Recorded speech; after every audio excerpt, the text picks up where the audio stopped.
আজকে রমজান, প্রথম রমজান, এই উপলক্ষে আমরা আসছি মূলত একটু যারা ব্যবসায়ী আছে তাদেরকে, ক্রেতা বিক্রেতা উভয়কে একটু সতর্ক করতে, যে যাতে পণ্যের মূল্য বেশি না নেওয়া হয় এবং পণ্য যেখান থেকে কিনে নিয়ে আসবে সেখানকার ভাউচার থাকে, স্বচ্ছতা নিশ্চিত করা আর কি। ব্যবসায়ীও লাভ করবে, ক্রেতারাও যাতে না ঠকে, এটার জন্য আমরা একটু সতর্কতামূলক বা সচেতনতার জন্য আজকে অভিযানে আসছি।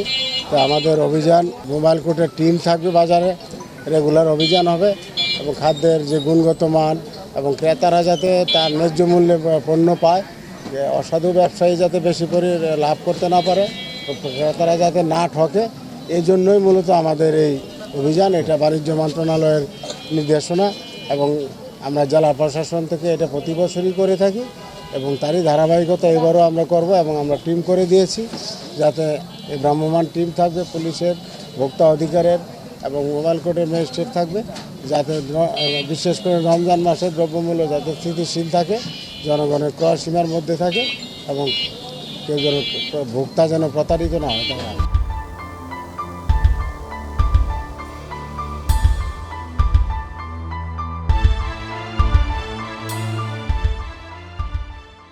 যে দ্রব্যমূল্য সহনীয় রাখতে এবং আইন শৃঙ্খলা পরিস্থিতি স্বাভাবিক রাখতে সরকার এবং বাণিজ্য মন্ত্রণালয় জেলা প্রশাসনকে দিয়ে একটা 3 সদস্য বিশিষ্ট একটা মনিটরিং টিম, যেটা অভিযান না, যেটা জরিমানা করতে পারবে না, কিন্তু সেটা একটা শক্তিশালী টিম, যেটা প্রধান অতিরিক্ত জেলা ম্যাজিস্ট্রেট জনাব মনিরুজ্জামান, আমার শ্রদ্ধেয় বড় ভাই আবদুল্লাহ আল মাহমুদ মান্নান মাস্টার সাহেব আছেন এবং ক্যাবের সভাপতি হিসেবে আমি আছি।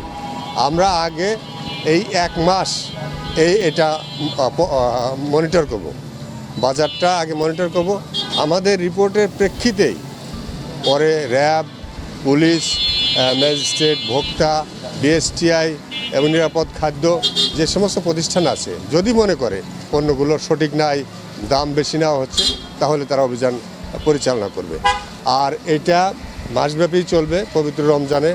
আমরাও ব্যবসায়ীদেরকে বলেছি যে সারা পৃথিবীর সব মুসলিম দেশে 30% মানে ব্যবসা রোজার সময় মানুষ দাম কমিয়ে দেয়, কিন্তু আমাদের দেশেই একমাত্র ব্যতিক্রম যে দাম বাড়ায়। তো সেখানে 30% লাভ কোনো দোষের না। এর চেয়ে যদি কেউ বেশি করে তাহলে প্রশাসন আইনানুগ ব্যবসা নেবে।